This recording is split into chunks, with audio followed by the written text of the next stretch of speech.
Hello મિત્રો, તો હવે અમે ત્યાં જાય છે દ્વારકા દર્શન કરવા માટે. મીઠાપુરથી દ્વારકા જન્માષ્ટમીનો તહેવાર છે.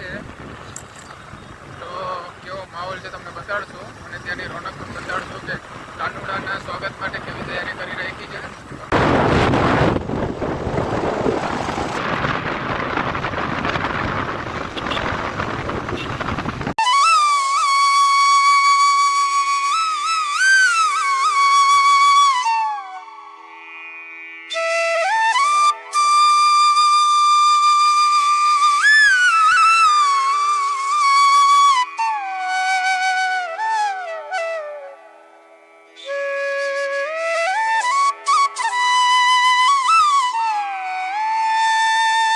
મિત્રો, તો હવે અમે દ્વારકા પહોંચી ગયા છીએ. દ્વારકા મંદિરે દર્શન કરવા માટે આગળ જઈએ છીએ. પાર્કિંગમાંથી તમે દ્વારકાધીશનો વ્યૂ જોઈ શકો છો. જન્માષ્ટમીની તૈયારી ફૂલ જોરશોરથી ચાલુ છે. જન્માષ્ટમીની 2 દિવસની વાર છે અને દ્વારકા નગરી સજી ધજીને રેડી થઈ ગઈ છે. તો આપણે પણ દ્વારકાધીશના જન્મદિવસમાં આપણે પણ તેના સહભાગી બન્યા અને તમને પણ જો ટાઈમ હોય તો તમે જરૂર આઠમના દિવસે દ્વારકા આવજો. તમને પણ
દર્શન કરીને હવે અમે બહાર જઈએ છીએ.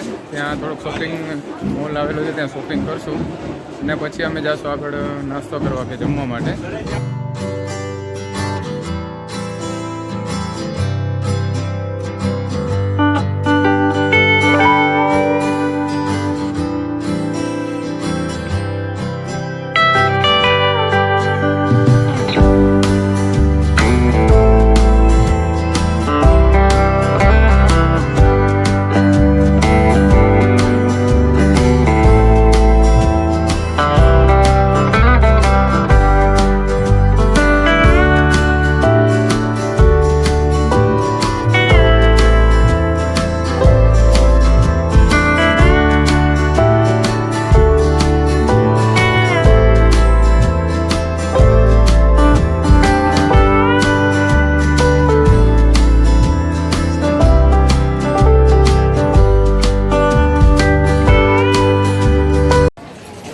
મેડમને જો અમારા બેન છે એ ખરીદી કરે છે અત્યારે.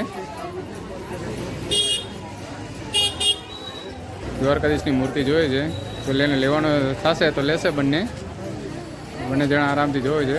દ્વારકામાં અત્યારે ફૂલ મોજ છે, રોનક સારી છે. ટ્રાફિક પણ ઘણું છે પણ અમારે શાંતિથી આરતીના દર્શન થઈ ગયા છે.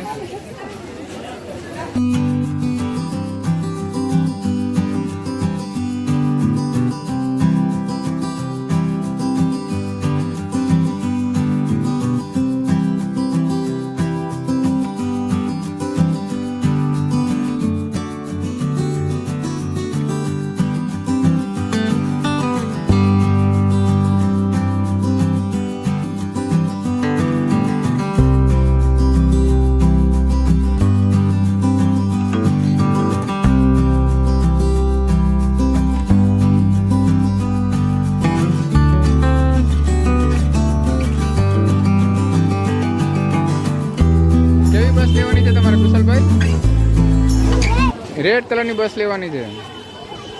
તો તમને ભૂખ લાગી નથી હવે? લાગી છે ભૂખ? વેફર ખાવાની છે? જો ફુગાવાળા બેન જજો.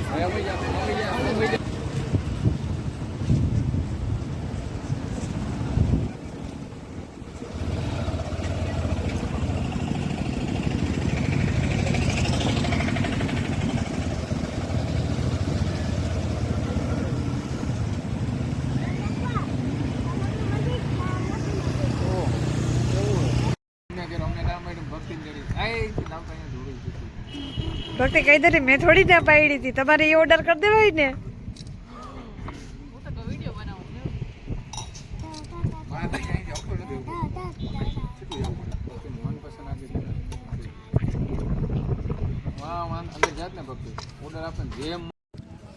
હલો ભાઈ, હવે જમવા માટે અત્યારે ભક્તિબેન દાલ બાટી ખાય છે. અમારું આવ્યું છે પંજાબી. અલ્પાને ચાલુ કરી દઉં પણ.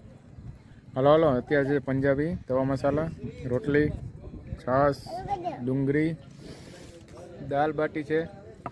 આ માતા સ્પેશિયલ. ચલો મિત્રો. હલો કુશલ સાહેબ જમવા. એ કુશલ સાહેબ